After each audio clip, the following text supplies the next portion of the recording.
Hi all welcome to football arena. Round of 32-ൽ അഥവാ അടുത്ത റൗണ്ടിൽ ബ്രസീലിൻ്റെ എതിരാളികൾ ആരായിരിക്കും?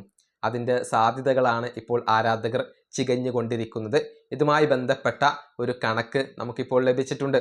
പ്രമുഖ ബ്രസീലിയൻ മാധ്യമമായ ഗ്ലോബോയാണ് ഇക്കാര്യം പ്രസിദ്ധീകരിച്ചിട്ടുള്ളത്. അതായത് ബ്രസീലിൻ്റെ എതിരാളികളായിക്കൊണ്ട് 6 ടീമുകൾ വരെ വരാൻ സാധ്യതയുണ്ട് എന്നാണ് ഗ്ലോബോയുടെ ഒരു വിലയിരുത്തൽ.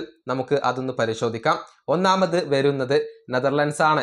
ഇപ്പോൾ ബ്രസീലിന് നെതർലൻഡ്സിനെ ലഭിക്കാനാണ് ഏറ്റവും കൂടുതൽ സാധ്യതകൾ എന്നാണ് ഗ്ലോബോ വിലയിരുത്തുന്നത്.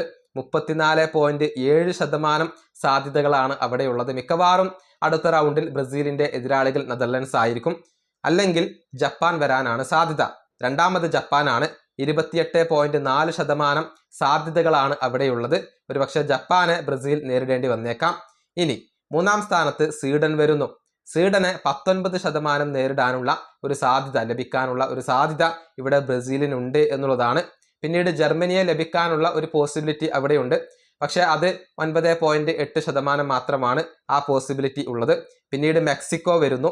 8.1% പോസിബിലിറ്റി അവിടെയുണ്ട്. അതിനുശേഷം ഫ്രാൻസ് വരുന്നുണ്ട്. 0.01% മാത്രമാണ് അവിടെയുള്ളത്. അതിന് സാധ്യതയില്ല. നെതർലൻഡ്സ്, ജപ്പാൻ ഈ 2 ടീമുകളിൽ ഏതെങ്കിലും ഒന്നായിരിക്കും ബ്രസീലിൻ്റെ എതിരാളികൾ.